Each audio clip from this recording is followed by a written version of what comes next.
Kumusta po kayo? Sana nasa mabuti kayong kalagayan sa pagkalinga ng ating mapagmahal na Diyos. Ako po, si Sister Vanji, at siyempre kasama ko si Sister Lou. Heto na naman tayo sa sama-samang pagninilay sa salita ng Panginoon. Nasa ika-46 na episode na po tayo ng ating Lectio Divina.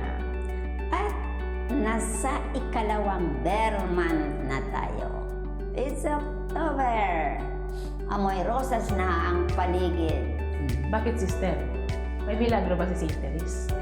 Hindi si Saint Therese, si Mama Mary.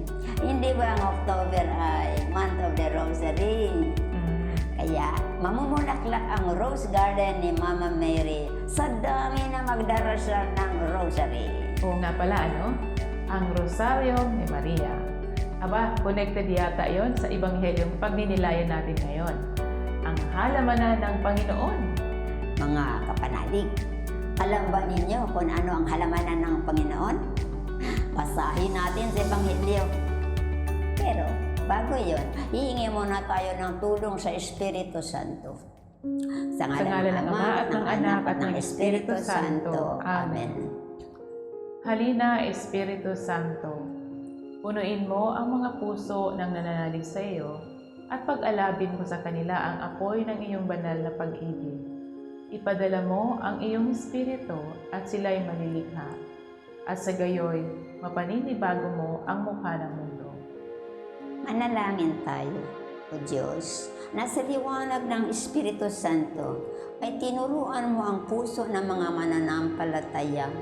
Ipagkaloob mo na sa pamamagitan rin ng Espiritu Santo ay ibigin namin kung ano ang wasto at makatarungan, at sa tuwin ay magalak sa kanyang pagkilos na nakapaglululot ng ginhawa sa aming loob, sa pamamagitan ni Kristo na aming Panginoon. Amen. Amen. Sa ngalan ng Ama at ng Anak at ng Espiritu Santo. Amen. Pakinggan na natin ang pagbasa mula sa Ebanghelyo ni San Mateo, chapter 21, verses 33 to 43. May isang may-ari ng lupain na nagtanim ng ubasan, at ito'y binakuran. Humukay roon ng isang pisaang ubas at nagtayo ng isang bantayan. Pagkatapos ay pinaupahan niya iyon sa mga manggagawa at tumungo sa ibang lupain.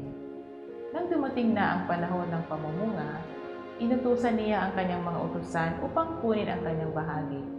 Ngunit hinuli ng mga manggagawa ang kanyang utusan. May hinampas sila, may pinatay, may binato.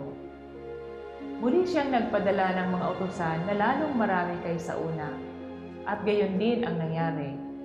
Sa wakas ay inutusan niya ang kanyang anak na ganito ang kanyang iniisip: igagalang nila ang aking anak. Subalit, nang makita nilang anak ay nag-usapan, ito ang tagapagmana. Halikayo at patayin natin siya upang mapasa atin ang kanyang mana. Kaya, sinunggaban ito, inilabas sa ubasan at saka pinatay. Pagbalik ng Panginoon ang ubasan, ano ang kanyang gagawin sa mga manggagawang yaon? Sumagot sila, pupuksain niya ang mga imbing yaon at pauupahan ang ubasan sa ibang manggagawa na magbibigay sa kanya ng mga bunga pagdating ng panahon. Winika ni Jesus sa kanila, hindi ba ninyo nabasa kailanman sa kasulatan? Ang batong tinanggihan ng mga tagapagtayo ay siyang naging panunukang bato. Ito'y ginawa ng Panginoon at kahanga-hanga sa ating mga mata. Kaya sinasabi ko na aalisin sa inyo ang kaharian ng Diyos upang ipagkatiwala sa isang bayan na mamumunga ng masagana. Ang Ebanghelyo ng ating Panginoon. Pinupuri ka namin, Panginoong Hesukristo. Sister Vanji, pambihira naman yung mga katiwala ng ubasan, ano? Hindi pinahalagahan ang pagtitiwala ng may-ari. Hindi nagbigay ng produkto. Pinatay pa ang mga utusan ng may-ari, pati ang anak nito, at inangkin nila ang ubasan. Mga kapatid, masasabi natin na ang ubasang iyon ay simbolo ng halamanan ng Panginoon na nababasa natin sa libro ng Genesis, chapters 1 and 2. Hindi ba ang Panginoong Diyos ay lumikha ng langit at lupa at ng isang magandang hardin na may mga punong kahoy na siksik sa bunga? May mga magagandang bulaklak, mga hayop, ibon at lahat ng gumagapang sa lupa. Itong lahat ay para sa ikabubuhay at ikasisiyan ng tao at ito'y kanyang ipinagkatiwala sa tao upang linangin at ingatan. Linangin at ingatan? Nako, tamang-tama ang ating pagninilay sa halamanan ng Panginoon.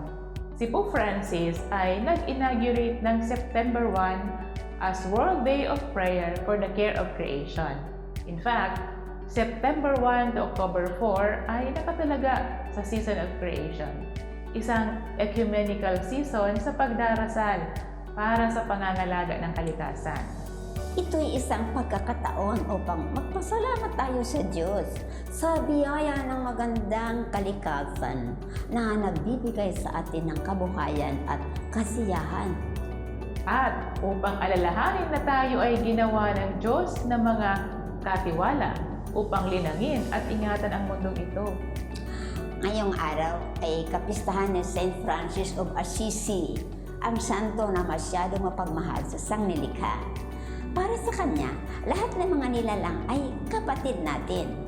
Kaya ang tawag niya sa kanila ay Brother Sun, Sister Moon, Brother Wolf, Sister Water, at iba pa. Pero mga kapanalig, sa sitwasyon ng ating kapaligiran ngayon, ano ang masasabi natin sa Panginoon tungkol sa ating pangangalaga ng kanyang halamanan? Walang patid na pagbaha dahil sa walang pakundangang pagputol ng mga puno, sa mga karagatan na hindi na isda ang laman kundi mga plastik, sa mga ilog na puno ng mercury at iba pang chemicals. Si Pope Francis ay sumulat ng isang encyclical na tinataguri ang Laudato Si, na ang ibig sabihin ay purihin nawa. Nagpaalaala na ang pangangalaga ng sangnilikha ay isang moral at spiritual problem.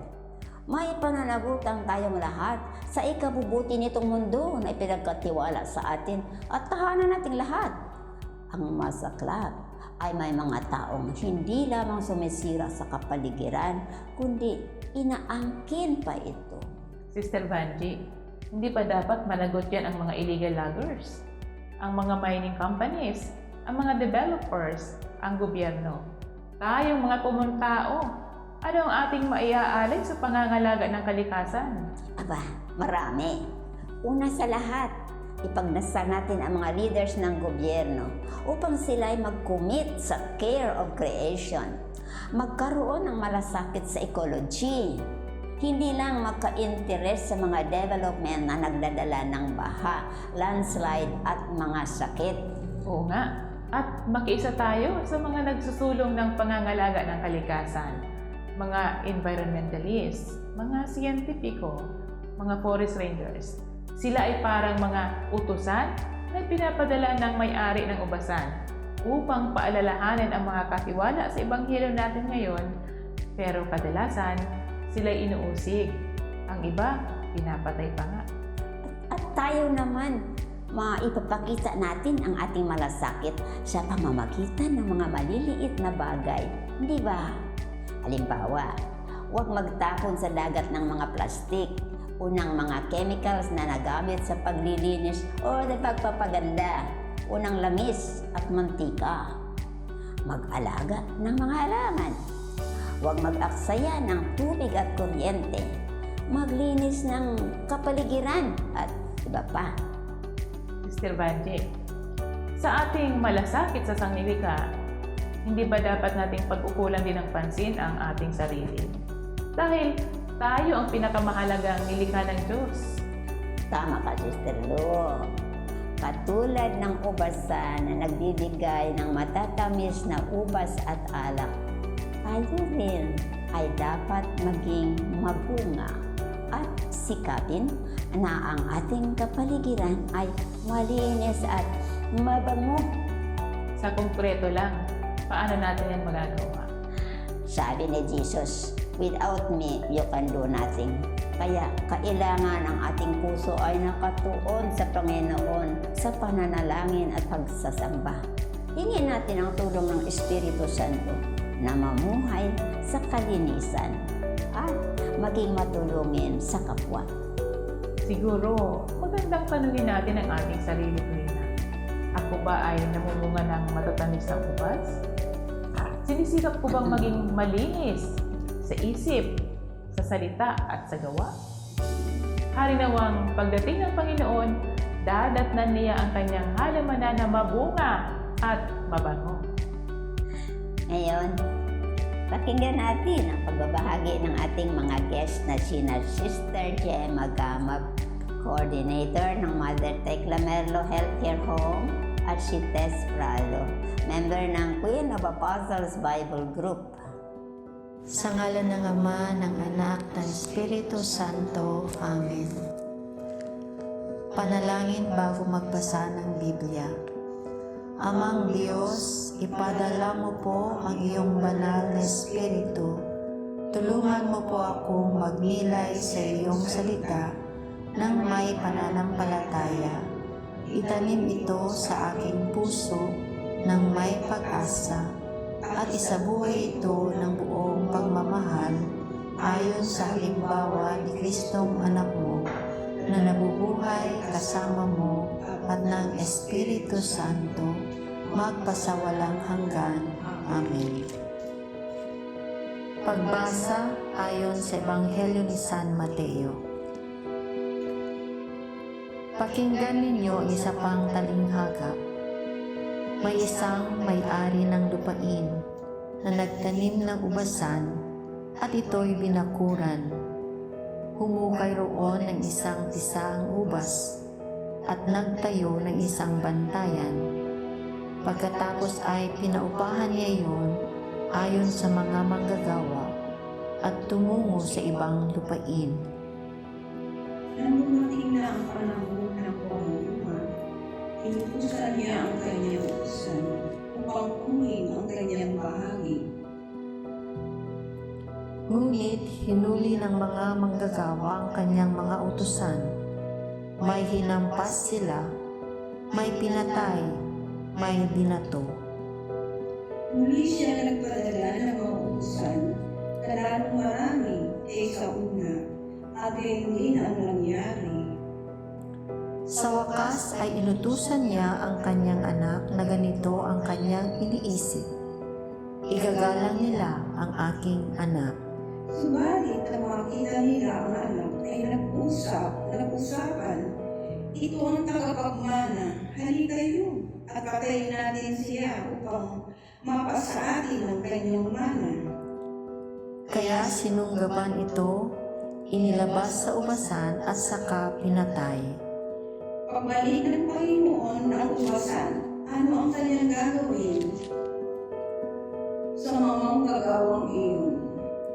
Sumagot sila, pupuksain niya ang mga imbing yaon at paupahan ng ubasan sa ibang mga manggagawa na magbibigay sa kanya ng mga bunga pagdating ng panahon. Winikan ni Jesus sa kanila, hindi ba nyo nabasa kailanman sa kasulatan? Ang batong tinanggihan ng mga tagapagtayo ay siya naging pangukulang bato. Ito'y ginawa ng Panginoon at kahanga-hanga sa ating mga mata. Kaya sinasabi ko na alisin sa inyo ang kaharian ng Diyos upang ipagkatiwala sa isang bayang mamumunga ng masagana. Ang salita ng Diyos. Pinupuri ka namin, Panginoon Jesus. Ang ebanghelyong na binasa natin kanina para sa akin ay nagpapahiwatig ng kagandahang loob ng Diyos, ng kanyang kaharian. So, dito na-imagine ko yung may-ari ng ubasan, no? Ang Diyos, yung kabutihan niya na binigay niya yung pagtitiwala doon sa mga mag-aalaga sa kanyang ubasan. habang nagre-reflect ako dito, naalala ko yung expression natin na kung minsan sabihin natin na sayang, no?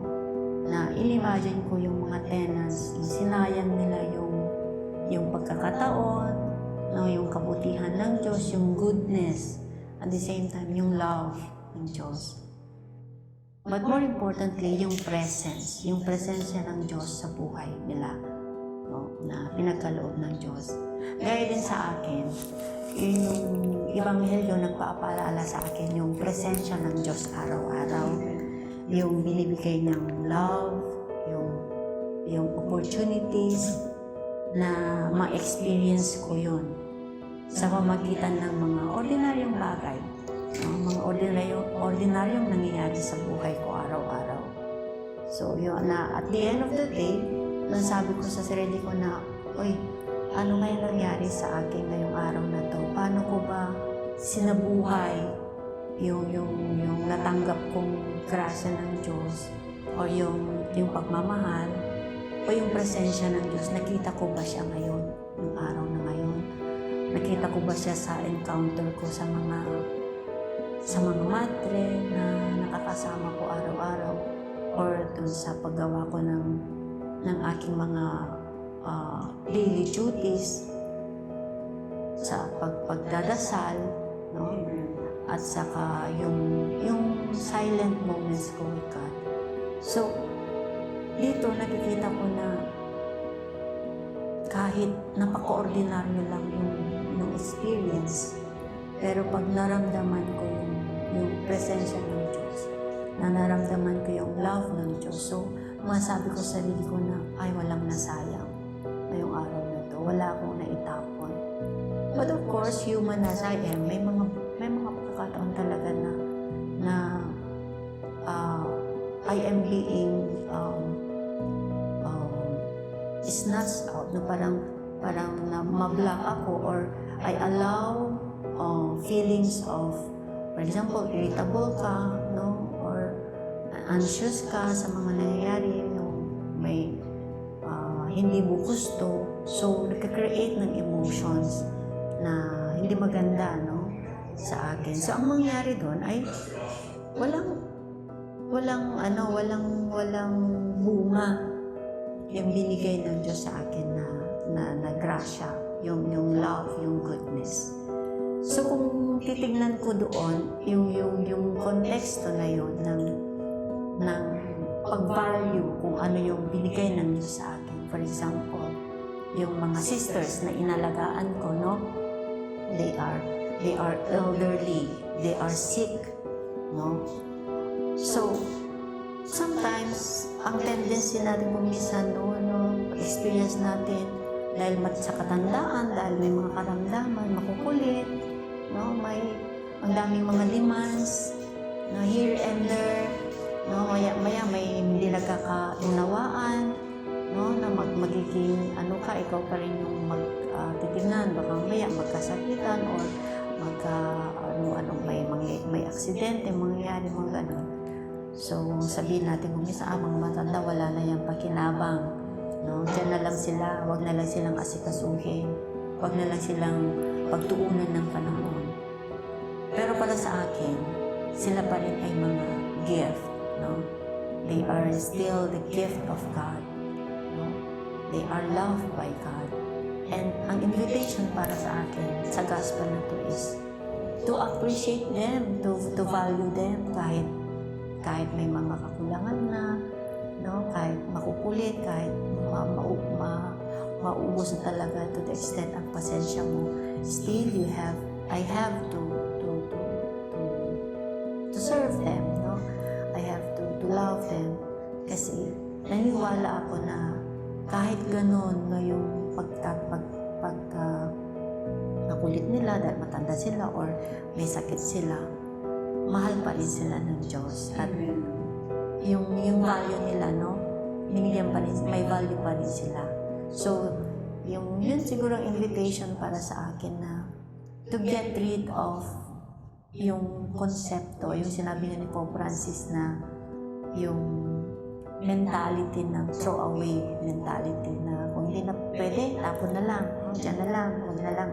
Ganun. So, yun yung para sa akin, invitation na sana bigyan pa rin ako ng Diyos ng grace, ng capacity, ng wisdom to see, to experience, to recognize the presence of God, the love of God through these people, and even through the events of creation, sa mga iba pang mga tao na nakakasalamuha ko araw-araw. Na doon makikita ko na pag na-internalize ko yun, na mayroong transformation sa buhay ko, then masabi ko na, may bunga nga yung binigay ng Diyos sa akin na love, na goodness. So, yun. Salamat, sister. Naramdaman ko ang nag-issue present ni Lord. Kasi sa Ebanghelyo yung nabasa natin, umuli niya, yung may-ari ng ubasan, talagang ang Panginoon yun. Siya talaga yun. Talaga siya yun. Kasi siya ang Diyos na mayroon, di ba? Malaki ang kanyang pag-ibig sa atin. Kaya naman, ginawa niya ang kalinghangan yun na sa ubasan at saka sa mga magagawa. Para sa akin, tinutuloy ko na tayo yung mga pinagkatiwalaan ng Panginoon ng kanyang mga biyaya. Kaya yung biyaya na binigay niya sa atin, dapat magbunga, katulad na sinabi, magbunga sa pamamagitan ng mga biyaya na binigay sa atin ng Panginoon. Ang tayo'y palaguin natin yung mga biyaya na binigay niya sa atin, yung mga pinahirapan niya sa atin. Kasi nakita ko rin dito sa Ebanghelyo na tayo instrumento ng Panginoon ng kanyang pagpapala. At tayo rin ang instrumento upang yung ginawa niya dito sa lupa ay ipagpatuloy natin sa pamamagitan ng tulong ng Espiritu Santo. Kaya naman sa pagtawag sa akin ng Panginoon, sa pinagkatiwala niya sa akin biyaya, katulad ng asawa, ibinigay niya sa atin, mga anak, mga kabungan, kaalaman, ilalahanin natin ito yung nagpunta sa Panginoon. Wala tayong pag-aari, wala tayong may pagmamalaki sa Kanya, kundi ipagmamalaki natin ang mga biyayang ipinagkatiwala niya sa atin. Katulad ko, pinagkatiwalaan ako na ng isang anak. Sa awa ng Panginoon at sa tulong niya, nagawa ko ang pagiging isang ina. Kasi natatanggap ko na ang Panginoon sa buhay ko. At nakita ko, ipinakita niya sa akin sa pamamagitan ng experience na nararanasan ko sa kanya sa ginagawa niya sa akin. Kaya, masasabi ko na sa tulong ng Panginoon, nagbunga yung binigay niya sa akin ng anak ko. 5 years old pa lang, sister, daladala ko na yan sa mga gawain ng Diyos. Hanggang sa mga high school siya, pinagpala siya ng Panginoon. Ito na share ng buhay ko kung paano tumigil sa Diyos sa buhay ko. Tapos yung anak ko, naging yung leader ng Mary, yung nag-rosary. Tapos buhay pa siya sa simbahan. Tapos hanggang sa kasalukuyan, kahit na may pamilya na siya, nag-aano pa rin siya sa Panginoon, hindi siya nakakalimot. At ako naman bilang isang katiwala ng Panginoon, kung ano yung binigay sa iyo ng Panginoon na nag-aalaga ng mga may sakit, ganun din ang binigay niya sa akin. Kasi yan, naano yun sa simbahan ng Nuestra Señora de Guia. Yung time ko, yung oras ko, ibinibigay kong mag-serve sa kapwa ko. Tinuturan namin sila. Mga ito po, mga adult street.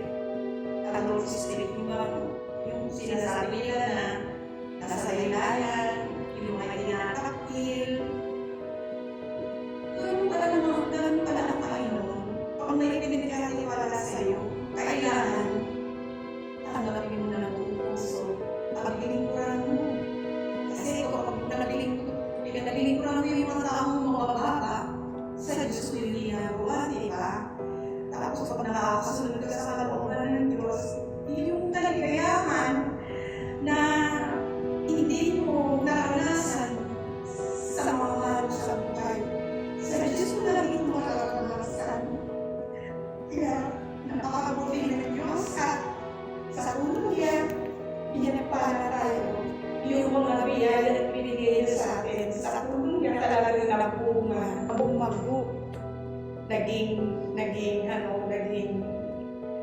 fertilizer. Kaya, salamat sa Panginoon at sa ganito rin pagkakataon, ginagamit ang bawat isa sa atin, ginagamit din ako. Kaya sabi ko nga sa Panginoon, abang binibigyan mo ko ng buhay, pero akong kalakasan, gamitin mo ko kahit saan. Yun ang ipinalangin ko sa Kanya. Kaya naman, sa tulong ng Diyos, kung saan niya ako dinadala para mag-share, ipatotoo ang buhay ng Diyos na naghahari sa puso natin. Siyang nagpo-provide sa lahat ng pangangailangan natin. Siyang nagpo-produce. Panalangin pagkatapos magbasa ng Biblia. Panginoon, tulungan mo ng iyong salita ang maging tanglaw sa aking landas. Nawa ang kapangyarihan nito ang magbigay lakas sa akin upang mamuhay ako bilang iyong anak at tunay na saksi ng iyong pag-ibig. Amen. Sa ngalan ng Ama, ng Anak, ng Espiritu Santo. Amen. Maraming salamat si Sir Gemma Gamap at Tess Prado sa inyong maramdaming sharing tungkol sa mensahe ng Ebanghelyo. Sa tulong ng salita ng Diyos, sana patuloy tayong lumago bilang halamanan ng Panginoon. Sa pamamagitan ng panalangin, malinis na pamumuhay, at mapagmahal na paglilingkod. Okay? Maraming salamat po sa inyong lahat na nakasama namin ngayon sa pagninilay at patuloy na sumusubaybay dito sa ating Lectio Divina. Inaalaala namin kayong lahat sa aming panalangin. At muli, inaanyayahan namin kayong mag-subscribe sa aming YouTube channel, mag-like, follow at share sa aming Facebook pages. Maraming salamat din po sa inyong suporta sa ating mission sa Bible Ministry. At sa mga nais pang tumulong, maaari po kayong mag-deposit sa mga sumusunod na bank accounts. Bilang pagtatapos, magpasalamat tayo sa Panginoon sa kanyang patuloy na paggabay sa atin. Ipagdarasal natin ang mga nagdurusa, ang mga biktima ng kalamidad at digmaan, ang leaders ng simbahan at ng mga bansa, ang mga may sakit, ang mga nagpapahayag ng Ebanghelyo. Ngayong panahon ng Oktubre, lalo nating pag-ibayuhin ang pagdarasal ng Santo Rosario. Pagpalain nawa tayo ng Panginoong Hesus tuwin na. Sama-sama po tayong manalangin. Sa ngalan ng Ama at ng Anak at ng Espiritu Santo. Amen. Amang mapagmahal, maraming salamat po sa paglikha sa amin at sa napakagandang mundong ito bilang aming tahanan. Kulang kami ng pagpasalamat, bagkus, sinisira namin ang biyaya mong kabihasnan. Patawad po, Ama. Itulot mong kami maging co-responsible sa pagsisikap na maghari ang katarungan at pagmamahalan sa mundong ito. Bigyan mo kami ng lakas na labanan ang tukso ng pagkamakasarili. Ipuin mo ang puso ng mga may kapangyarihan upang iwasan nila ang mga proyektong makakasira ng sangnilikha at magdadala ng pagtitiis sa marami, lalo na sa mga mahihirap. Sa tulong ng iyong banal na Espiritu, maging buhay na saksi nawa kami ng iyong pagmamahal at pangangalaga sa iyong mga nilikha. Hinihiling namin ito sa pamamagitan ni Kristong anak mo na nabubuhay at naghahari kasama mo at ng Espiritu Santo magpasawalang hanggan. Amen. Luwalhati sa Ama at sa Anak at sa Espiritu Santo. Kapara noong unang-una, ngayon at magpakailanman. Amen. Sa ngalan ng Ama at ng Anak at ng Espiritu Santo. Amen. Mga kapatid, Muli, maraming salamat po. Lagi nating alalahanin. Mahal tayo ni Lord. Purihin siya ngayon at magpakailanman. See you next first Wednesday of November at 6 p.m.